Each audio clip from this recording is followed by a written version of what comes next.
మాధవి లత గారు నిజంగా భలే సెలెక్ట్ చేశారు. లాస్ట్ మినిట్ దాకా ఆమెకు కూడా తెలియదంట సెలెక్ట్ అవుతున్నట్టు. ఆమె ఇంటర్వ్యూలో చెప్పింది. సో మోడీ గారు ఆయన ప్రతి ఒక్కళ్ళని ఎవరెవరు ఏమేమి ఎలా ఎలా మెలుక్కుంటున్నారు, ఎవరు ఏమేమి యాక్టివిటీస్ చేస్తున్నారు అన్నీ గమనించుకొని భలే సెలెక్ట్ చేశారు. అసలు ఓవైసీకి మామూలుగా కాదు, ఇది ఓపిస్తూ ఉంది.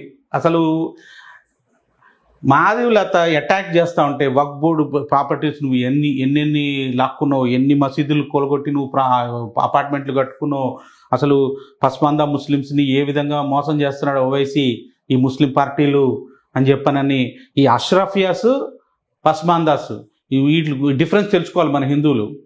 ఈ అష్రఫియాస్ అనేవాళ్ళు ఎలిట్, రూలింగ్ ఎలిట్ అనమాట. వీళ్ళు విదేశాల నుంచి వచ్చిన వాళ్ళు మెయిన్గా. వాళ్ళు ఈ మన భారతీయులు ఎవరైతే కన్వర్ట్ అయిపోయిన వాళ్ళకి భయానికో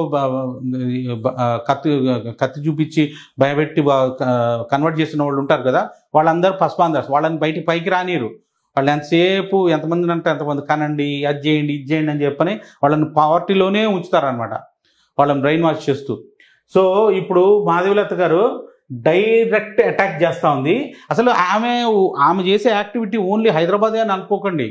ఆమె మొత్తం ఇండియా మొత్తం హైలైట్ అవుతుంది. ఎందుకు అన్ని ప్రదేశాల్లో అంటే కాశ్మీర్ లోయలోకి వెళ్ళి మోడీ గారు ఫైట్ చేస్తున్నారు ఈ రోజున ఎలక్షన్స్లో.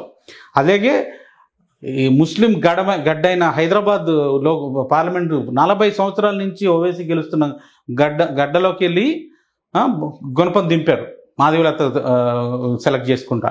ఇప్పుడు చూడండి, bow and arrow gesture fuels fire in Hyderabad election.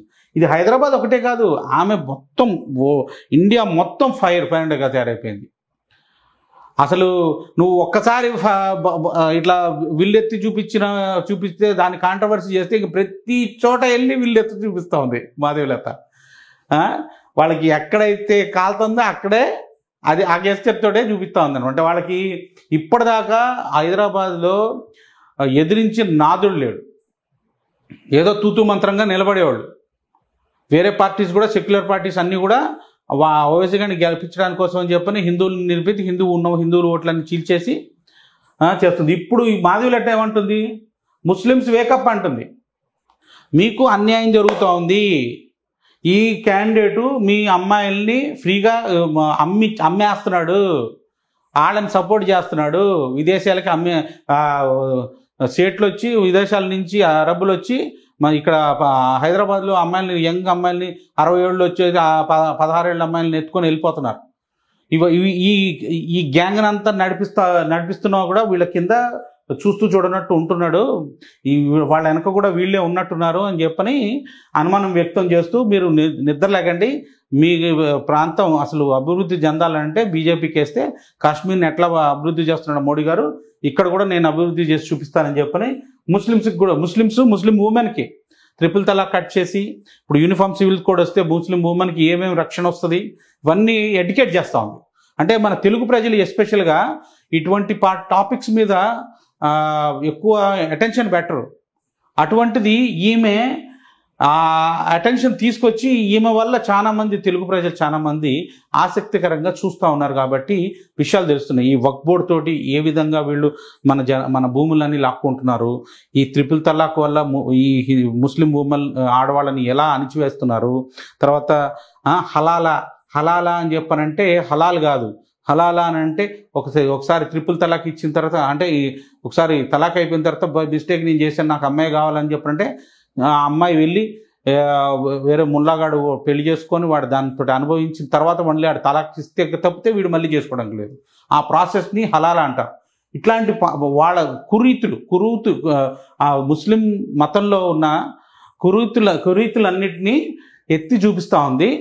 మీకు ఇటువంటి వాటిల్లోంచి బయటికి రావాలని చెప్పనంటే బీజేపీకి ఓటేయండి.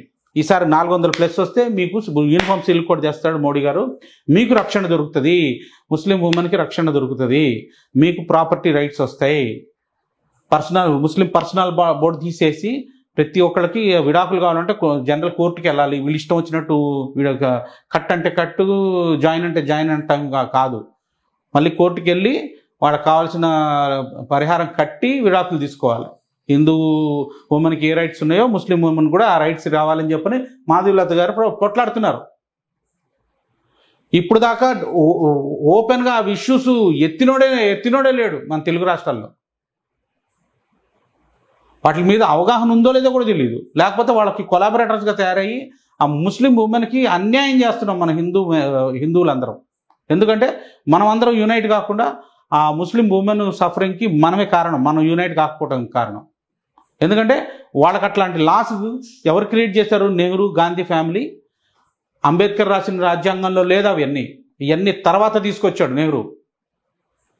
ముస్లిం పర్సనల్ లా బోర్డు, వక్ఫ్ బోర్డ్ యాక్టు, ఇట్లా ప్లేస్ ఆఫ్ వర్షిప్ యాక్టు, ఇట్లాంటివన్నీ కూడా